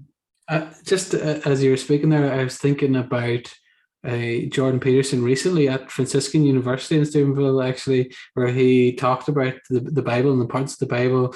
And it's not just true in a kind of crude sense that we would speak today, but it is the precondition for truth itself, the word, the book or series of books that undergirds all of these different books, and that even historically speaking, this is true. So the skeptic that's something that the skeptic, modern secularist, is going to have to wrestle with. And Tom Holland, the way he talks about the influence of the Christian Revolution in history in his book Dominion, and that oftentimes modern secularists will even just steal. I suppose it's like what Chesterton describes as the virtues run amok, where they will steal one part of the Christian or Judeo-Christian tradition and use it against the rest. And that's right. Yeah, I missed Jordan Peterson at Franciscan University, but I was just there a few days after, and I got to meet the president, Father Dave, who I heard was just wonderful with Jordan Peterson. And I heard Jordan Peterson was awesome too. But good for him. I hope you do get to connect sometime. That would be amazing. Oh, I'd love to. You're right. Right. And I want to ask you next, Stephen, just based on one of the things you said there about art, I want to ask you maybe what is an example of a wonderful piece of art that you think displays what you describe, and maybe one or two of the great works that you're particularly drawn to, and why? Oh yeah, no, that's really a tough question. So because there's different kinds of arts. There's fine arts, there's manual arts, there's liberal arts, there's music, there's painting, there's sculpture, there's all these different beautiful arts. And maybe a contrast would be something like you say, well, there's Jackson Pollock, and his method is to flick paint on a canvas from a distance, and my bio dad is an artist, so he says, and his art's probably a little bit better than Jackson Pollock's. Probably not. Anyway, it's terrible. But if you take a guy like Raphael and you look at something like the School of Athens, there's an opportunity through that art that is done the way an art's supposed to be done, that you can enter into the world of the artist and entertain dialogues with Plato and Aristotle. And Raphael himself is in the painting. I think that's a really beautiful example of a way to enter into an art because it's so beautifully done. And the standard of beauty is objective, not subjective. So that's why modern art, so much modern art is so trashy and so terrible and so ugly that the modern school has to cultivate a tolerance for the ugly and eventually a love for the ugly that's the opposite of what an authentic art is. So you have Michelangelo and the David, you have wonderful sculptors, the Sistine Chapel. Those are remarkable works of art. You have architecture all over the world. Go to Vatican City, look at St. Peter's. Yeah, beautiful art is a thing that resonates with the soul, that adheres to objective standards of proportion and weight and measure and perfection. So many things. My favorite kind of music is Baroque, if it's not polyphony. You have different kinds of classical music, like the Romantic era and the Victorian, and then there's modern classical, which I'm not a huge fan of. I think it's less beautiful than Bach, than some of the Baroque figures that move me, Handel, things like that. So I particularly love the Baroque period of music. I love some of the Renaissance painting and sculpture and things like that. So did I answer the question? No, that's good. Yeah, thank you. And yeah, no, that's great. And I just want to touch a little bit more on rhetoric. Because, in part because modern rhetoric has this kind of ugly connotation, and we talk about this post-truth age and so forth, and the abuse of language coming right down from that nominalism to today means that there's so much empty rhetoric, and frankly we think of politicians. I think, however, you show tradition shows rhetoric, it's in its proper context, is good and important for a healthy civilization, and actually forms one of the building blocks of a good education. Can you share a bit about the history of rhetoric, why it's important, and where it fits into the life of Christian life of virtue? Absolutely. Now, if I want to remind myself that I'm not a very good reader, I pick up Aristotle's Rhetoric, and I highly recommend it. And I try to read it. It's a fantastic book, but it just reminds me of how illiterate I actually am. But I can tell you this: when it comes to rhetoric, we know that when it means to speak publicly, right? We know that there are three aspects of the human person. There's the intellect, the will, and the appetites. And corresponding to those rhetorically is logos, which is an intellectual appeal, ethos, which is a moral appeal, and pathos, which is an emotional appeal. These are the three kinds of appeals you can make in a good speech. And the well-ordered rhetoric has logos, ethos, and pathos in the right order. What we'll notice in the modern age from politicians is that it's nearly completely pathos. They make an emotional appeal. We live in a culture of fear with this recent 3-year pandemic where they've tried to terrify everybody. They've abused science to terrify people, and that kind of rhetoric works, right? Because the world's still hiding behind masks sometimes. But that's a nightmare, this abuse of speech. So modern rhetoric is really abusive. But if you go back to ancient Greece, you'll notice that there were rhetoricians that were known as sophists. They were teachers. They called themselves the wise, and they would accept money to teach young pupils how to think and how to speak, how to read, think, and speak to be effective. So the end was gain. The end was political power. Contrasting the sophists, you have the philosophers. And the philosophers, like Aristotle and Plato, would have not accepted the sophistry of using rhetoric to manipulate people. They would have adhered to we speak to convey the truth in the service of others, which requires all three aspects of rhetoric, logos, pathos, and ethos, in the right balance to teach and instruct and draw people into a relationship with reality. So rhetoric is absolutely key. And in rhetoric, it's key to make the right logical distinctions, to make the right moral claims, and to make the right kinds of appeal to emotion. And it's essential in the real school. It's non-existent in the modern school. The modern school has rhetoric in the way of the sophists. the authentic school must have rhetoric in the way of the philosopher. And to get a real ground in that, try to read Aristotle's Rhetoric. It's a fantastic book. Yeah, excellent. Thanks, Stephen. And I want to look specifically at the scriptures now, just briefly, and talk about, you make a beautiful application of the parable of the sower. So I think it's important, building on what we have been speaking about, to understand Christ as the greatest rhetorician, the greatest philosopher. There's a wonderful book by Jonathan Pennington, recently, about Christ, the great philosopher, and talks about how Christ is a virtue ethicist and builds upon Aristotle and all of these wonderful thinkers.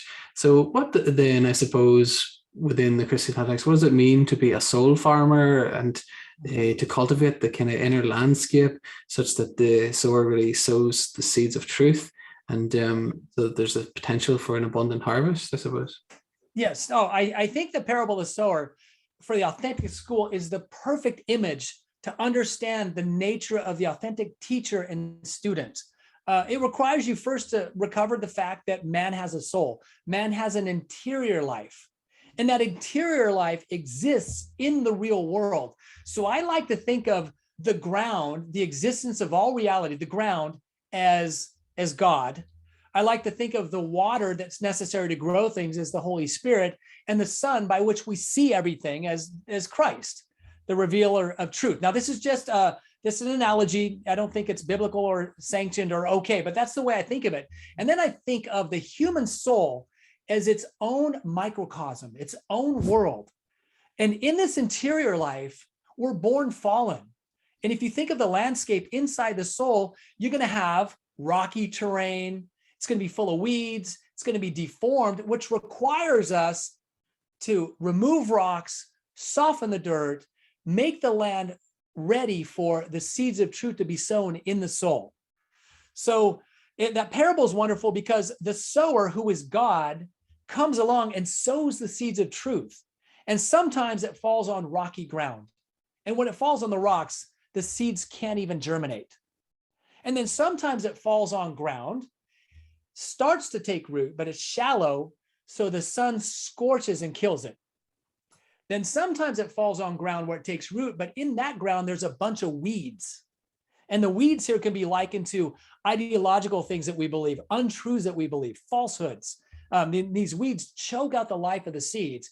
But sometimes, Christ tells us, the seeds fall on fertile soil. And when they fall on good ground, they take root. The harvest grows, and it's an abundant harvest. What do you say, 60, 100-fold? It's just a beautiful image. But here's the thing. All of us have the opportunity to wake up and realize that most of us have rocky ground for the interior life, if not weeds everywhere. We have a spiritual, moral, and intellectual duty to pull out the weeds, chuck out the rocks, soften the dirt, and prepare the soil for the inner landscape. And this is a great image for what the teacher is supposed to do with the scholar. The teacher is not the sower of seeds. The teacher is like a midwife. All we can do is help students prepare the inner landscape so that the seeds of truth that come from the sower and his ambassadors can be planted and take root. And this image is so important for anybody who wants to become a teacher. To get this image would radically change your life. It radically changed mine. And the harvest is abundant when you don't mistake yourself for the true teacher, because we're not. All we can do is be of instrumental service to scholars and do the same work ourselves and find the right teachers, even for ourselves, and do the work to clear away our own interior artifacts of the bad landscape. Beautiful. Thanks. So, yeah. Hey, and since I'm on here, can I mention that I am looking for teachers? I am seeking out young, faithful college graduates who have a heart for Christ and want to lead children to God by helping them clear out the inner landscape in the Archdiocese of Boston in Massachusetts. And we are looking for faithful souls to come and spend a summer with me, where my wife and I were forming a 6-week art of teaching boot camp to prepare young graduates who are driven by Christ to be faithful teachers in Catholic schools. So I'm looking for that if anyone's interested. Oh, yeah, wonderful. I think I know some people actually. I'll send you away, Steve. Please send me some. So I think that was doubly music to my ears, in part because I love Van Gogh actually, and his image of the sower I think is stunning. So I was just thinking about that as you were speaking too. It's beautiful. And I want to ask you next then. So those of us who really do see the dead end of modern education and do want to get out of the system, I think we have to acknowledge that we're going to have to make serious sacrifices. So we're going to have to turn our backs on some projects and even on people. But I want to ask you, why is that still important? And of course, right? And maybe what have been some of the challenges that you have come across in doing so? Yeah, no, it's really difficult because one of the things that plagues humans is human respect. We like to be liked by others. We like to be in communion with others. That's a good, talk about virtues run amok. But if you are to recognize that the modern school is dehumanizing, it's a kind of a Luciferian agenda, and you want to turn your back on it, you're going to lose a lot. And I've been a very unpopular school teacher for decades in my own schools. And I've been a very popular teacher in the classroom with my scholars because the harvest is abundant. So if you're a school teacher and you want to turn your back on this, you can literally do that in the school until you get fired. But you have to close your door. You have to ignore what the experts are telling you, and you have to participate with the catechism and God to serve those scholars as they ought to be served according to justice. And it's really worth the effort. Even if you do it badly, it's worth turning your back on modern secular humanism and embracing the truth, and it'll probably make a martyr out of you. But one thing that you don't want to do is you don't want to lie to children. St. James said, be not many of you teachers, because you'll be judged by a higher standard. Jesus said, don't mislead the little ones, or you'd be better off having a millstone hung around your neck and flung into the sea. To me, those are much more important than my colleagues liking me. And so I can say I was never a popular teacher. In fact, I was a pretty unliked teacher almost everywhere I went when it came to my colleagues and my bosses. And that's the price you pay. So that it's big. It's big. And I mean, and it even costs you family members sometimes. I'm kind of estranged from my family for the same reason. My little sister's a teacher and she's in the city of Man, and it's just a mess. So yeah, there's a very high price tag, but it's so worth it. There is nothing like telling young souls the truth and watching them grow in grace. That's an abundant harvest. I'd rather be unemployed than do what they do in the city of Man. So yeah, amen. Thanks, Stephen. And I want to ask at a kind of societal level. So quite recently, Cornel West had an interesting piece of very good actually, and defending classical education. So I don't agree with him oftentimes, but this was wonderful. And he co-wrote it with Jeremy Tate, and I was quite surprised by that. But it just put in my mind that how wonderful it would be for African Americans as one specific group to come to that great tradition, like someone even like Cornell, who can refer to some of these great thinkers because he's had that education, but because of the way there's the societal trends have played out in different things, it's complex history, of course, that many of the African Americans, amongst other people, obviously of all kinds, are off too poor. And then on top of that, you have the ideological kind of notions that we talked about, as if this is just white people's education and so on, and actually universal for everybody. And about some of those challenges. What are the main challenges, maybe especially for poorer persons, whatever their background are, and who want to say come away from this disgusting modern education, but can't for whatever reason? Maybe because of they don't have a classical school nearby them, even simply, or they can't afford them, and so forth. And what are what's some of the good work being done to alleviate those societal problems, I suppose, or meet them? Yeah, I don't think there's a lot of work being done to alleviate that. I can tell you this: in Minnesota, there's a guy named Kendall Qualls, and he started an organization called Take Charge. And he and his wife, they're just wonderful. They're promoting putting the family back together. I think that's the first thing, is you say, a mother and father with biological children in the home, that's the gold standard building block of civilization. And what you referenced about a classical education, it's for everybody. And you literally can't afford to do anything other than that. So it's going to be really hard to sell that to the city of man. They're not going to believe it. And they're not going to come with you. But a classical education would be of benefit to anybody, even a soul who said, I want to be a janitor when I grow up. Then a classical education is still a wonderful thing because it's human and humane. And it's just good for everybody. I don't even know how to address Cornel West. I'm not a big fan of Cornel West. I think he's very nice. I think he's a nice guy. And I haven't seen what he has to say about classical education, but I imagine with communism and race ideology, it'd be very difficult for him to even know what a classical education is, even if he knows who many of the classical figures are. I just can't even imagine. I'd love to read it and be proven or enlightened that I just have no idea who Cornel West is. But I'd like to see that. I am tremendously concerned with identity politics. I think it's a raw deal. I think it hurts groups of color, groups of different ethnicities that buy into it. It just harms them.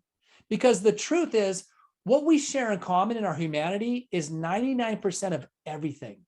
So there's no real distinction between a human, an African-American human and a white human, except for maybe an artifact of skin color.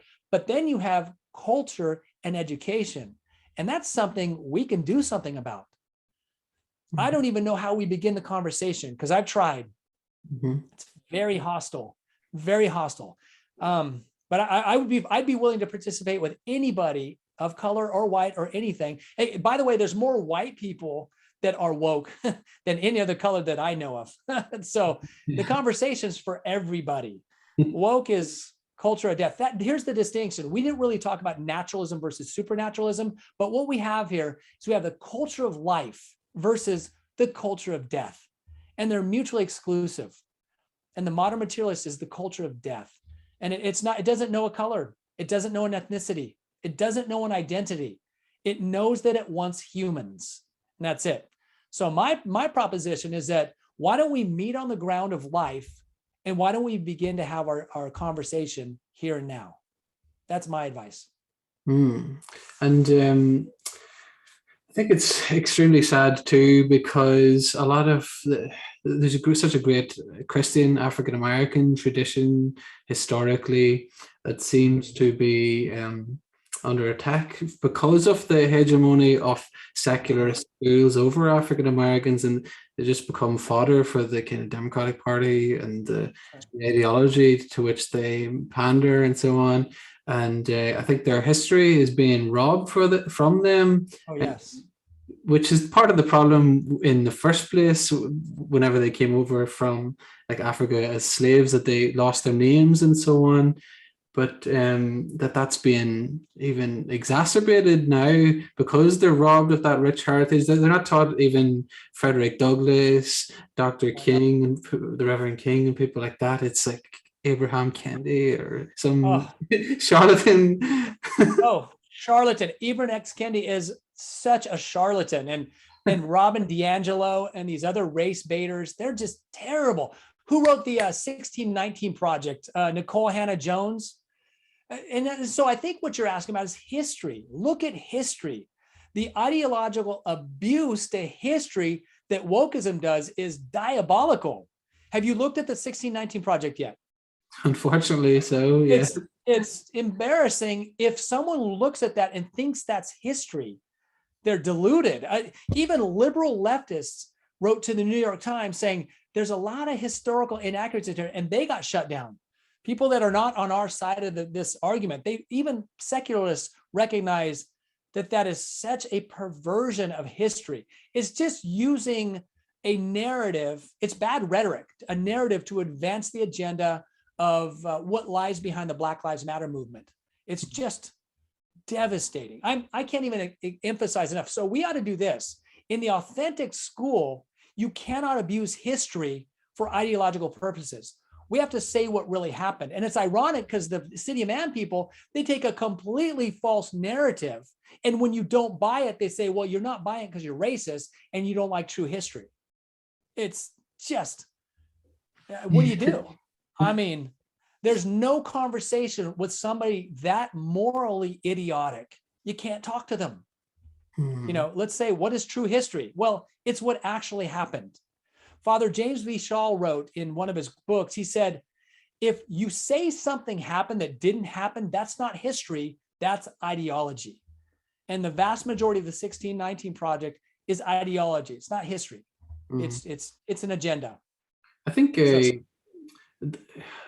kind of reification of this notion of whiteness, in line with what we described previously, taking this cue from Gramsci's notion of cultural hegemony and so on. If only you replace the word whiteness with, say, government or state, a lot of the time it would actually be right. The problems that have been caused by the state, as people like Thomas Sowell have shown, and even when it's well intentioned, it has had so many adverse kind of effects, and the destruction of the African American family, traced by like Democrats like Moynihan, even back in the day, going through to today, and it's such a tragedy, really, all around. But I suppose in relation to what we're describing and classical education, the Christian tradition, I hope, based on what I see from America, we don't have it the same in Ireland. We're very tied to the government, even if we don't agree with many of their things on their agenda. There's not the same emphasis on homeschooling and things like that. Whereas I see hope coming from America, and I could be wrong, but I want to ask you a little bit about that. I suppose for those even poorer groups, what are some of the hope that is offered by homeschooling and even cooperatives and people coming together on a more voluntary basis and offering this to people, I suppose? Yeah, I'm seeing a lot of things right now. It's the people I encounter make me so hopeful. Homeschooling has boomed. Thank goodness when the public schools went into the homes, it woke up a lot of parents who saw, wow, you're teaching this garbage to my children. What scares me is that it didn't seem to wake up more, but still, we have millions of homeschoolers in America. And in general, when you meet homeschoolers, these are down-to-earth people who want to protect their children from the encroachments of the city of man. There's a brand new group called Moms for Liberty, and they are out of Florida, and they become national, and they're getting moms together to go to school boards and absolutely not stand for critical race theory being taught in the curriculum. These are great movements. Now they're being really attacked by the woke crowd, but it's still a good sign. I think you're right. I'm encouraged that people are waking up to the woke agenda. Whether it's going to be enough to turn the tide, I don't know, but it certainly is hopeful to encounter so many good people that care about these things that are important. Excellent, Stephen. And I suppose what role then does the accrediting system and the lure of university that it still has, and even corporate life, play in keeping persons tied to this kind of secular system, especially, I suppose, by dangling better jobs in front of university graduates, especially those crippled by student loans nowadays and the difficulty. Oh, what a mess. I can't stand modern accreditation programs. They're all from the city of man. I'm working with a group, and we have a vision for a university we're calling the Collegiate University of St. Augustine. And we have this on the seaside on 120 acres, where at the very front, where the land and the sea are separated, we have a university. And then down at the bottom, we're going to do agriculture and animal husbandry, and then have an artisan academy. And in that artisan academy, we're going to do carpentry, metalworks, plumbing, and construction. And then we're going to have an entrepreneurial section. And in the Artisan Academy, we're going to teach entrepreneurship and Catholic ethics and philosophy. And then we're going to have our university scholars go and become at least an apprentice in one of the manual arts, one of these trades, artisan trades. And in this vision, I'm thinking, I'm not going to get accredited. I don't want accreditation from the sources out there. So maybe we make our own accreditation program that becomes qualitative over the quantitative that it is today. But I think it's a terrible thing to look at what the accreditation systems do and how they really try to tamper down, and it eventually destroys authentic educational endeavors and makes them more mechanistic and more materialistic and eventually more communistic. So I'm horrified by accreditation. I hope I understood your question, because I said a lot there. No, that's great. Thanks, Stephen. And I'm not going to keep you too much longer, but I do want to ask you about a few more macro trends. Sure. All right. So another article that you wrote then, Stephen, was obstacles to evangelizing in the modern age for integrated Catholic life. So aside from education, then, I suppose, what are some of the other main challenges to evangelizing the culture? And you have written a number out. So one of them was feminism, which we spoke about implicitly at least, but maybe you want to speak a bit more about that and some of the challenges to education and the proper understanding of the family that feminism poses and so on. Right. Feminism, one of those huge obstacles to everything, is huge today. It's just so big. Feminism is, it comes out of the Marxist tradition, really. I mean, most people think it comes from the American or English Wollstonecraft, and it kind of did start there, sort of. And it's a reactionary movement, but Vladimir Lenin has this great quote about women being liberated from the home and the drudgery of housework and all this stuff. And it's become a rhetorical ideology based on the oppressor-oppressed dichotomy. So women are told in modern feminism that the man's oppressive, the woman needs to be liberated, and she needs to become equal to the man, only more equal, so she becomes the boss. And you have all these tropes about the gender pay gap, the fact that the man and the woman are equal, and that sex is a social construct. And none of these things are true. So when you convince little girls that these things are true, it subverts their desire to achieve their natural and beautiful ends. A beautiful woman is fully feminine, fully virtuous, and that's a great thing.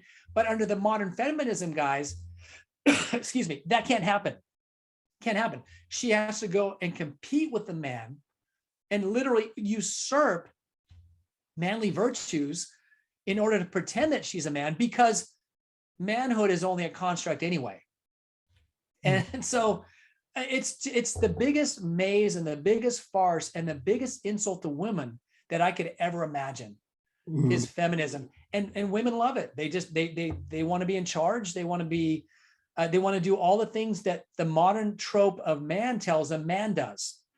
And in fact, it's ironic, because if man's the oppressor and oppresses, literally feminism asks women to oppress men, to take something like masculinity and call it toxic, to encourage men to get psychotherapy and cry, to encourage men to really wear dresses and put their hair up in man buns and paint their nails and wear makeup. This is what we're seeing in fashion.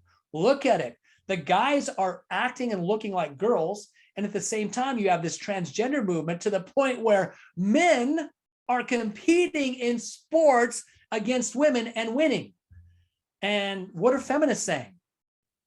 It's just so ironic and so amazingly stupid. I don't know what to tell women, but you've been sold a bill of goods that has done nothing but cause you and your children harm. Because there's nothing more beautiful than a woman who's fully a woman, and nothing more awesome than a man who's fully a man. And they come together in complementarity, and make something so beautiful that it's inimitable. But a feminist destroys that in herself and in the men around her. And that's sad. Tragic case. So that is a huge block to evangelization, because it begins with a rejection of reality and asserts something that's not true, which makes you a law unto yourself. And of course, you can't evangelize someone who's a law unto themselves. Thanks, Stephen. And I think the next one I want to speak about with you is historicism, which again, I think we might have referenced implicitly, but I want to speak a bit more about that and why that's so important. As you said, returning to history is vital, and it's historical imagination and approaching history with that humility and so on. Would you like to just critique historicism in contrast with that? Yeah, the historicism that makes us reduce history to a materialistic science. It's become social studies, and we miss what we abandon in the historicism is the true narrative, that is the tapestry and the fabric that for us stands between us and access to the reality of what took place in the past. So a great teacher Dr. Zwerneman, he wrote a book on history. I would recommend getting it. It's super short. And he says in this, there's history A and there's history B. History A is what actually happened in the history of the universe. And then history B is the work of the historian who tries to bridge the gap between what actually happened and what we can know about it. So we need to abandon historicism, all the ideologies that use history to advance a false agenda, and return to history B that has us bridge the gap between what really happened. And one of the ways we can do that is by recovering the narrative and seeing what that narrative tells us about the character of great souls who participated in historical struggles that even we face. So it's a huge obstacle. And I mean, a great historical revisionism and historical abuse is prime in Hannah Nicole Smith, but you see it in all kinds of historians today. Rewritings of history. Somebody wrote 1491, I think, to show that Columbus didn't discover America. I don't remember what it was, but there's so many bad history books that are not just historicism, but historical ideology. We need to recover what Dr. Zwerneman says about history. So get that short book as a way to begin to discuss that in your own homes. What is history? And let's stop lying about what happened in the past and then getting mad at people who disagree with the lies by telling them that they can't take true history. It's such an absurd farce. There's no conversation there. History is meant to be dialogued about. It's so beautiful. I love Hesiod. Hesiod is known as not Hesiod. I love Hesiod, but I was thinking of not Hesiod. Who's the father of history? It is Hesiod. No? Who's the Herodotus? Herodotus, the father of history. In the groups I spent time with going over history stuff, they call Herodotus the father of lies. And it's true, that's an ancient name for him, but they didn't mean it in the way that we would mean it today, meaning nothing he says is true. They meant when they first coined that term that some of his numbers were exaggerations. So, the Persians had 20 billion people out there fighting instead of, several 100,000. And a lie like that isn't the kind of lie that we associate with a lie today. He might have exaggerated. He told us he took narratives from everybody and gave the best account he could. Herodotus is a wonderful historian who tells stories we should all know. But I'm afraid the modern world would dismiss him because they call him the father of lies. That would be a mistake. So that's my take on history. Yeah, it's something out of the screw tape letters, really. Yes, it's right there in the screw tape letters. Everything I got was from C.S. Lewis anyway on that article, right? Or did I get it from Chesterton and What's Wrong with the World? I can't remember. Either way, it's good. They're the two best guys you could go to. And it brought to mind what you're describing there, Stephen. I don't know if you've seen it, but Terence Malick's wonderful movie, A Hidden Life, about Franz Jagerstatter, the saint in Austria who refused to swear an oath of allegiance to Hitler. It's such a beautiful story, but a lot of people have protested against Malick because there's a lack of narrative, at least conventional narrative in his movies like Tree of Life, but then restoring this element of biography alongside his beautiful cinematography made for just a stunning movie. And it's such a powerful story. He's actually a saint now in the Catholic Church, Franz Jagerstatter, so I'd recommend that to people if they want to wrestle with what history actually means, like The Hidden Life. Oftentimes then you've got history that's not told, obviously, and that's what Malick's trying to convey, because in our crude conception of history we have like, well, Hitler was here in 1941, and whereas it's a lot deeper than that, and I think coming to wrestle with history in a proper education shows that. And yes. Next, sorry to go off that tangent there, Stephen. Next, I just want to ask you a little bit more about proletarianism and some of the problems with proletarianism and how that is an obstacle, I suppose. What is proletarianism? Well, I can't remember because these questions for you so long ago, but I'm assuming that is to do with Marxism and the kind of notion of the proletariat. Is that right? I think so. I know I wrote that article many years ago too. So, but I'm assuming it has to do with the bourgeoisie and the proletariat and the workers' revolution and how unions have become such abusive lobbying powers today. So if you look at the teachers' union in America, it has an absolutely diabolical agenda to destroy children and America all at the same time. I think that's an artifact of this proletariat revolution, this workers' revolution that's really promoted by Marx and modern academia. So that's a huge obstacle. When we don't even recognize the working class as a valuable thing, we recognize it as a sort of oppression or a slavery, when it's not, or it ought not to be. So yeah, I think that's another problem. Class warfare, as it's presented, is a huge problem. Egalitarianism that goes into that, saying, making the false claim that everybody should have the same outcome. That's really the end result here, is that you have groups of people saying, if you don't have an equal outcome, the reason is race, not other things that are probably a lot closer, like hard work, ethics, virtue, talent, all these things that come into it. So yeah, I think it leads into all of those other problems in a huge way when we pretend like the working class is like a second class or an oppressed class, and that people who are in a higher class, that they've gotten their money by ill-gotten means. There are actually very talented people that work hard and profit and do well and contribute to society. That's a hard thing to reckon with the proletariat revolution. So, and really, I think it's as Chester said, it's the gospel of envy. It's the fear that somebody next to you has more than you. That's a really foul societal thing, but it's an artifact of the culture of death. And it's one of the 7 capital sins, envy, right? So it's born out of the culture of death. And it's a real problem to evangelization as well, not just education.